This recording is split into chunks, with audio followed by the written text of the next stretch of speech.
Hijo y del Espíritu Santo. Amén. Dios Todopoderoso y Eterno, tú quisiste que nuestro Salvador se hiciese hombre y muriese en la cruz, para mostrar al género humano el ejemplo de una vida sumisa a tu voluntad. Concédenos que las enseñanzas de su pasión nos sirvan de testimonio y que un día participemos en su gloriosa resurrección. Por nuestro Señor Jesucristo, tu Hijo, que vive y reina contigo en la unidad del Espíritu Santo y es Dios por los siglos de los siglos. Amén. Amén. Bienvenidos a un programa más de Saboreando la Palabra. Ya hoy comenzando este domingo la Semana Santa, Domingo de Ramos, que son las lecturas que vamos a estar comentando hoy, bueno, hasta donde nos alcance el tiempo, porque ustedes saben que el Domingo de Ramos se lee la Pasión y es imposible comentar la Pasión completa, pero bueno, Domingo de Ramos ciclo C, son las lecturas que vamos a estar comentando en este programa y nos acompaña nuestro hermano Irán Díaz, administrador del Santuario de la Divina Providencia en Cupey. Muchísimas gracias por la invitación y siempre exhortando a todos los televidentes que aprovechen este periodo de Semana Santa y este periodo de reflexión para que puedan visitar el santuario y saboreen la palabra desde el Santuario de la Providencia y allí puedan profundizar en la capilla y que este programa pueda ser de mucho fruto para mucha gente. Así esperamos, así esperamos. Gracias, Irán. Pues nada, vamos a la lectura. Primera lectura está tomada del profeta Isaías, otra vez el segundo Isaías, capítulo 40 al 55, estamos hoy en el capítulo 50. Leemos unos pocos versículos de lo que se conoce como el tercer canto del siervo del Señor o del siervo de Yahvé, que está en este segundo Isaías, en el segundo bloque del libro de Isaías. Así que estos cantos del siervo de Yahvé, que son 4 de hecho, hoy leemos unos cuantos versículos, no completos, del tercer canto, Son unos textos un poquito enigmáticos, pero por otro lado son unos textos que describen a la perfección, incluso con un nivel de detalle impresionante, lo que vive Cristo como Mesías Redentor, sobre todo en su pasión. Entonces, por ejemplo, para que tengamos idea, hoy en la primera lectura dice Jesucristo, dice el Jesucristo no, veamos cómo se aplica a Jesucristo, lo que dice Isaías en estos primeros versículos del capítulo 50, dice: el Señor Dios me abrió el oído, yo no resistí ni me eché atrás, ofrecí la espalda a los que me golpeaban, las mejillas a los que mesaban mi barba, no escondí el rostro ante ultrajes y salivazos. El Señor Dios me ayuda, por eso no sentía los ultrajes, por eso endurecí el rostro como pedernal, sabiendo que no quedaría defraudado. Pues es lo que vive Jesús en su pasión, que es lo que vamos a comenzar ya hoy a conmemorar, a recordar y a celebrar, Domingo de Ramos, y por supuesto luego en el Tríduo Pascual de manera más plena, jueves, viernes y vigilia pascual, Domingo de Ramos, Domingo de Pascua, que ya comienza el tiempo pascual. Así que nos encontramos con que este siervo de Dios, este Mesías, siervo de Dios, es un discípulo, y para ser discípulo hay que ser obediente. Hay que escuchar lo que dice el maestro y hay que seguir su palabra. Y entonces Jesús hace eso precisamente con su Padre. Jesús vive completamente vuelto hacia el Padre, escuchando, mirando, viendo, captando a su Padre y respondiendo a su Padre, a todo lo que el Padre quiere, a la voluntad del Padre. Por eso Cristo puede decir: el que me ha visto a mí ha visto al Padre. Esa es la característica de este siervo sufriente, que es nuestro Mesías, Jesús, el Hijo de Dios hecho hombre. Las lecturas de hoy, al inicio de la Semana Santa, hemos visto en semanas anteriores la invitación que Dios nos hace a dejarnos reconciliar, a experimentar su misericordia y a convertirnos nosotros en misioneros de esa reconciliación y de esa misericordia para con los demás, porque obviamente fuera de ese perdón y de esa misericordia la vida no tiene sentido, porque somos pecadores y no hay a dónde ir a buscar perdón nada más que a Dios. Pero hay que irlo a buscar, como ya hemos dicho, no solamente decir, como Dios es bueno y me perdona, no tengo que hacer nada, no, sí tengo que ir y tengo que recibirlo. Eso ya lo hemos explicado en programas anteriores, no vamos a repetirnos. Pero entonces nos enseña ya hoy, al inicio de la Semana Santa, hasta dónde está dispuesto Jesús a llegar para que nosotros seamos reconciliados con Dios. Hasta dónde está dispuesto el Hijo de Dios hecho hombre a llegar para manifestarnos el amor misericordioso del Padre.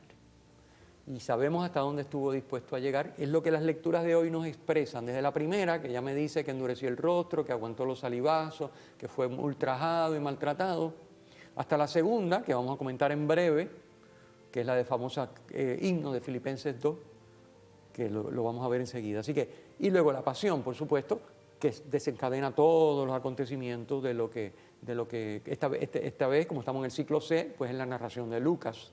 Saben que el Domingo de Ramos se utiliza un sinóptico diferente. El ciclo A es Mateo, el ciclo B es Marcos y el ciclo C, que es en el que estamos, es Lucas, la pasión de Lucas. Luego ya Viernes Santo se vuelve a escuchar la pasión, pero ya es la versión de San Juan. ¿Okay? Súper, padre. Y entonces, como usted hablaba, uno, el nivel de detalle, el nivel de descripción, ya Isaías, o sea, cuando uno lo ve en el contexto completo, uno ve la revelación hecha vida. Sí. O sea, eso que anunció Isaías en su momento con esa descripción de ese nivel de detalle, sí ocurrió. Y por eso es que tenemos la certeza de que lo que Dios estaba diciendo desde el inicio definitivamente tiene su claridad. Fue profetizado. Como le dice Cristo a los discípulos cuando hacen los anuncios de la pasión, es necesario que, lo que significa Dios ha dispuesto, Dios va a permitir que esto sea así porque ese es su plan. Correcto. Está escrito, está dispuesto, está anunciado, lo dicen los profetas. Recordemos en la transfiguración, ¿qué sucede en la transfiguración? Que la vimos en el segundo domingo de Cuaresma. ¿Qué pasó en la transfiguración? En esta versión de Lucas estaban nada más y nada menos que Moisés y Elías hablando en el cielo, que es lo que significa la nube y las vestiduras resplandecientes, etc. En el cielo, en medio de la divinidad, en la comunión con Dios, estaban Moisés y Elías hablando con Jesús, ¿de qué? De su éxodo, de su partida hacia el Padre que iba a consumar en Jerusalén. Eso es lo que están hablando en la transfiguración. O sea, no están allí contando chistes, están hablando del éxodo, de lo que hoy, en Domingo de Ramos, estamos comenzando ya a plantearnos y a entender y a meditar en la pasión.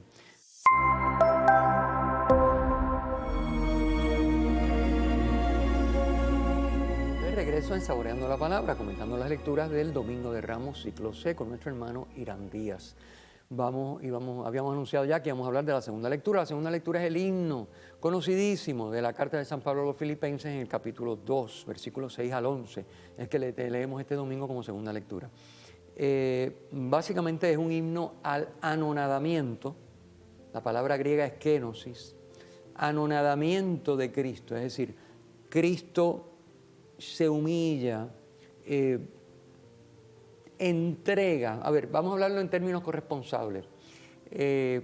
Todo es un don de Dios y el corresponsable sabe que tiene primero que agradecerlo y que la manera concreta, primero que reconocerlo, y luego que agradecerlo y que la manera concreta de agradecerlo es entregándolo. No entregándolo quitándoselo de encima, que en el caso de Cristo sí lo fue. No necesariamente eso, sino entregándolo a la voluntad de Dios. Esa es corresponsabilidad 101. Es decir, todo es un don de Dios, todo lo que yo tengo, soy, puedo, es un don de Dios. Dios me lo ha dado, yo tengo que reconocerlo y agradecerlo. Y agradecerlo supone hacer con eso lo que Dios quiere. Es decir, entregarlo a la voluntad de Dios. Ese entregar a la voluntad de Dios, a veces es entregarlo a un tercero, disponer de él fuera de mi ámbito de jurisdicción y de control. Y otras veces es retenerlo, pero siempre es hacer la voluntad de Dios. Bueno, hoy nos canta el himno de Filipenses cómo Cristo es el corresponsable con C mayúscula, porque ¿qué está haciendo Cristo? Todo lo que el Padre le ha dado, que es un don del Padre a Cristo, Cristo lo reconoce, Cristo lo agradece. ¿Y cómo lo agradece? Sometiendo todo eso que el Padre le ha dado a la voluntad del Padre. Y en este caso, en el himno, básicamente lo que está cantando, miremos el texto, dice, siendo Jesús de condición divina, es decir, Él somete su condición divina a la voluntad del Padre. Ya lo vimos el primer domingo de Cuaresma. Oye, ¿tú no eres Dios? Le dice Satanás, sí. Pues, ¿tienes hambre? Di que las piedras se conviertan en pan. Y dice, no. Mi divinidad no la puedo usar al margen del Padre, es con el Padre. Sin el Padre nada.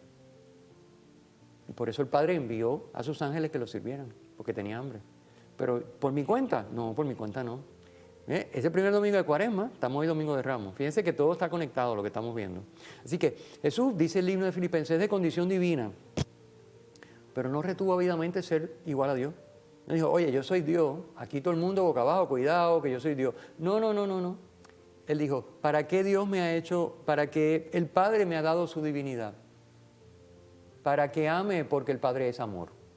Pues yo someto mi divinidad a lo que haya que someterla con tal de amar. ¿Habríamos hecho tú y yo eso? Si fuéramos Dios. Entonces no, se hubiera visto que no éramos Dios, porque Dios es amor. Pero bueno, seguimos hablando. Seguimos adelante. Se despojó de sí mismo, su persona humana, su naturaleza humana, como la nuestra, regalo del Padre. El Padre se la da por medio de María. Cristo se despoja de sí mismo. Cristo entrega su persona humana a los ultrajes que nos dice la primera lectura, a las humillaciones, salivazos, le arrancaron la barba, lo coronaron de espinas, le metieron latigazos, prácticamente lo dejaron semimuerto, le pusieron a cargar la cruz, lo llevaron allí, lo clavaron y estuvo colgado de esa cruz un montón de horas hasta que se murió por de sangre y por asfixia. Bueno, entregó su cuerpo. Oye, no lo entregó de cualquier manera, como dice el himno de Filipenses, sino que se hizo obediente hasta la muerte y muerte de cruz. La muerte de cruz, los romanos no se la aplicaban a un ciudadano romano. Eso era para los esclavos. Ciudadanos romanos no se podía crucificar. Cristo aceptó la muerte en cruz. Es decir, Cristo amó con todo lo que el Padre le había dado como buen corresponsable, lo entregó a la voluntad del Padre, todo lo que el Padre haya dispuesto. Y el Padre no es que lo haya dispuesto porque dijo, yo quiero que crucifiquen a mi hijo. No, vamos a entenderlo bien. El Padre lo permitió que la maldad humana se ensañara contra su hijo a tal punto que lo descuartizan y lo crucifican y lo matan en la cruz. Pero no es que el Padre haya dicho, yo lo que quiero para mi hijo, ¿qué es? Ah, no, que lo maten en cruz. No, hombre, no. Si el Padre es amor, ¿cómo va a querer eso para su hijo? El Padre no está loco. El Padre quería que al hijo no le pasara nada, pero ¿qué era más importante? ¿Que no le pasara nada o que manifestara que Dios es amor? Era más importante que manifestara que Dios es amor. Y como entonces la maldad se ensañó contra ese hijo, pues le pasó lo que le pasó. Esto es importante, uno puede decir, bueno, pero en fin de cuentas pasó lo mismo. Bueno, sí, pasó lo mismo, pero no es que Dios lo quisiera. No es una voluntad querida por Dios de que Dios sabía que iba a pasar, porque estaba anunciado. Estaba anunciado por los profetas. Dios lo sabía, pero no lo quería, lo permitió. Sabía que esa maldad iba a llevar hasta el último límite posible para destruir a su hijo hecho hombre. Y el hijo no iba a poner resistencia, como dice la primera lectura de hoy. Se iba a entregar, mansito, como cordero llevado al matadero. No se quejaba, no abría la boca, no gritaba, no blasfemaba, no bajaba santo del cielo como hacemos nosotros. No, él fue allí, como hombre, se humilló, obediente hasta la muerte y muerte de cruz. Esa es la humillación del Hijo. El Hijo estuvo dispuesto a entregar a la voluntad del Padre todo, desde su divinidad y por ahí para abajo todo lo demás. Y por eso, dice el himno a Filipenses, Dios lo exaltó sobre todo. Le concedió el nombre sobre todo nombre. ¿Qué cosa es el nombre? El nombre es el ser y el actuar de la persona. Por lo tanto, le concedió la dignidad más alta que puede haber. Nombre sobre todo nombre es el ser sobre todo ser. Eso es lo que está diciendo. De modo que al nombre de Jesús, al ser de Jesús, a la persona de Jesús, toda rodilla se doble. ¿Qué quiere decir toda rodilla se doble? Otra vez un semitismo. Rodilla se doble quiere decir lo adore. Porque doblar las rodillas es adoración, nosotros lo hacemos en la iglesia, ¿verdad? Cuando hacemos la genuflexión frente al Santísimo, ¿qué estamos haciendo? Adorando, es un signo de adoración. Así que, de modo que toda rodilla se doble, es decir, que todos lo adoren en el cielo, en la tierra y en el abismo. Y que toda lengua proclame, Jesucristo es Señor. Es decir, ¿qué está diciendo que toda lengua proclame? Otra vez un semitismo para decir, y que todos reconozcan que Jesucristo es Dios. Porque Señor es Dios, es lo que está diciendo el himno, ¿no? Estoy haciendo una traducción para que se entienda. No, padre, y esto rompe los esquemas, porque a mayor anonadamiento de Jesús, mayor la exaltación. Cuando nosotros, eso que quepa en nuestra mente, en nuestra mentecita. le rompe el esquema. A mayor anonadamiento, mayor exaltación. Entonces, si lo viéramos desde el punto de vista de corresponsabilidad, es que a veces uno no entiende que mientras más uno da, más uno recibe. O sea, mientras uno más se desprende de Dios, pues es como, pero son esas matemáticas de Dios como que uno no las puede entender. Exactamente. Y en adición a eso, padre, algo que usted mencionaba, y es que no es un acto de masoquismo. No. Es amar. Y entonces vamos a probar, como usted dice, vamos a ver si de verdad ama. Vamos a llevarlo al límite. Y él amó hasta el extremo. Y esa es parte es una lectura sumamente... Este himno es brutal. Completamente. Brutal.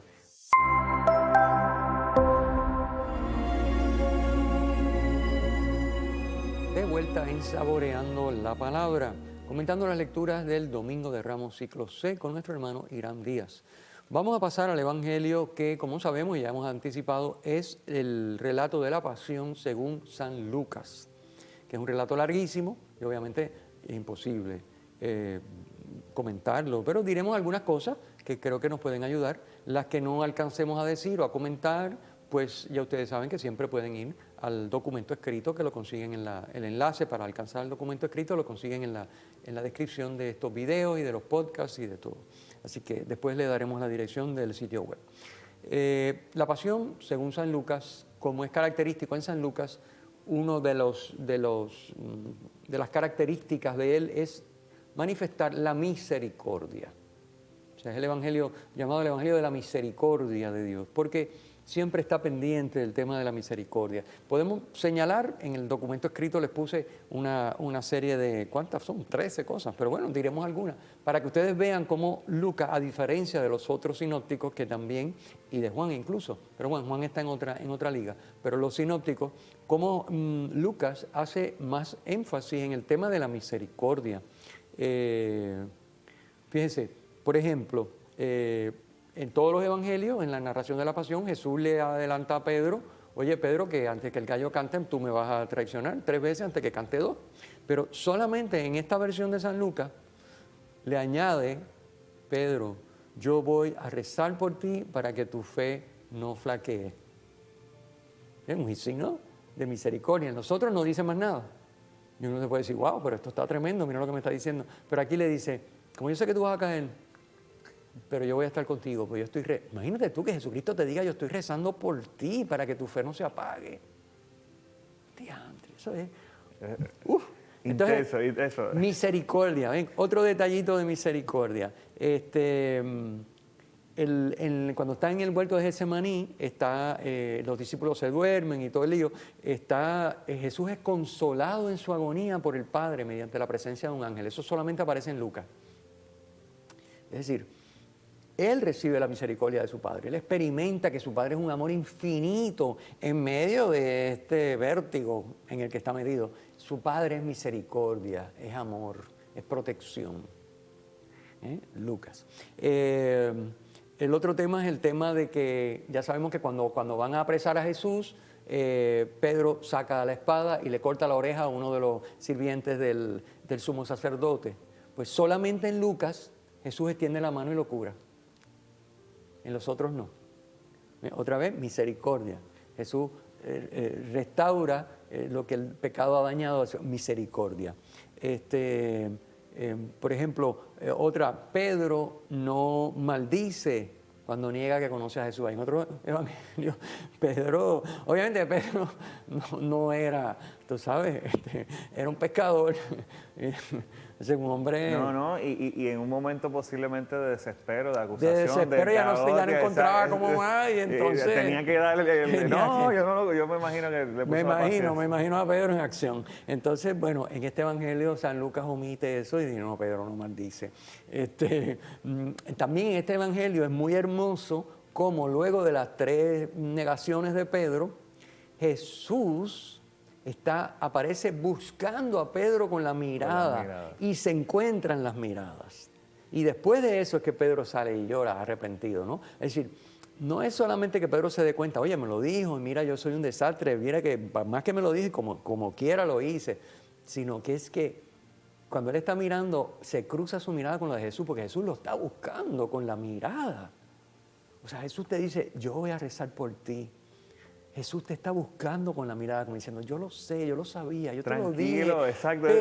pero es que te amo, yo te quiero, tú eres mío, no te preocupes. Y ya, eso es como que uno, pues imagínense después de un embarre como ese, o sea, te lo dijo. Y tú por miedo ante una sirvientita, porque si tú dijeras, no, pero es que me iban a cortar la mano, si yo, nada, no iba a pasar nada. Y tú no fuiste capaz y negaste a Jesús. Entonces, él se tiene que haber sentido, bueno, como cuando uno mete la pata profundamente, ¿verdad? Con un pecado grave, ¿cómo se siente uno? Pues no se siente orgulloso ni contento, se siente fatal. Pero en ese momento, recordemos esta escena, porque Cristo es misericordia, es la misericordia del Padre encarnada. Jesucristo está mirando, buscándonos con la mirada, no te olvides de eso. Cuando caigas, si lamentablemente caes en pecado mortal, Cristo te está buscando con la mirada, como a Pedro, para decirte, es que yo te amo. Como vimos el otro domingo al hijo pródigo. Es decir, el padre salía a buscar a su hijo. Y esas son características del Evangelio de Lucas. El padre está buscando al hijo pródigo. No importa que el hijo pródigo haya hecho barbaridades. Yo lo amo, es mi hijo. Y buscaba al hijo con la mirada. También. Miraba a ver Él salía y miraba a ver si lo veía regresar. Si lo veía regresar, entonces, exacto. aquí Jesús busca con la mirada a Pedro. Exacto. Para decirle, Pedro, está bien, tranquilo, no te apures. Es decir, es más, y todavía no ha empezado lo peor. Todavía no me han hecho nada, pero es que yo te quiero, tú eres la roca, olvídate. Imagínate, eso es tremendo, son cosas bárbaras. Luego el tema de que Jesús no está solo en la cruz con los dos malhechores, sino que está rodeado de los conocidos y de las mujeres, ¿verdad? Que lo seguían desde Galilea. Luego Jesús pide perdón por los que lo matan, eso es en Lucas, en los otros no. O sea, Jesucristo está muriendo en la cruz, rodeado de los dos malhechores, y él dice, citando el Salmo 22, él dice, primero, Dios mío, ¿por qué me has abandonado?, ¿verdad? Salmo 22, 23, en la Biblia es el 23, y en la liturgia el 22, y entonces dice, Padre, perdónalos porque no saben lo que hacen. Cita del Salmo 23, así que, imagínate, Jesús en la cruz muriendo y está pendiente de que nos perdone el Padre la barbaridad que estamos haciendo. Otro estaría diciendo, no, esta gente está pasado y lo que se merecen es que se vayan todos para las pailas del infierno, que es lo que... no, acordémonos tú y yo de eso cuando tengamos pecado grave la próxima vez. Porque ¿sabes lo que pasa? Que uno para pecar... Como dice, yo lo he leído, no sé, en las redes, muy interesante, dice, el demonio, para que peques, te quita la vergüenza y después te la devuelve para que no te confieses. Es muy interesante, ¿verdad? Y es cierto, es la psicología humana. O sea, acuérdate de que Cristo te está mirando, te está buscando con la mirada, me está buscando a mí con la mirada y está pidiéndole al Padre, rezando por nosotros, Padre, perdónalos porque no saben lo que hacen. Expresiones todas de una misericordia infinita aquí, varios detalles. Bueno, nada, vamos a comentar otras cositas más porque para que ustedes, fíjense que esto le da un poquito de sabor al texto. Ay, bendito, nos dicen que se nos acabó el tiempo. Ay, bueno, pues nada. El otro tema, y ya con esto me voy, el tema de la oración. Otro de los temas importantes en Lucas es el tema de la oración. Recuerden que cuando Jesús va a la transfiguración, Jesús está en oración. Es una experiencia de oración de Jesús la que se da la transfiguración. Bueno, aquí lo mismo. Jesús está en oración profunda en el huerto de los olivos. Jesús no solamente está suplicando y preparándose para la prueba, Jesús está en oración. O sea, Jesús está imbuido de la presencia de su Padre. Esa es la oración de Jesús. Bueno.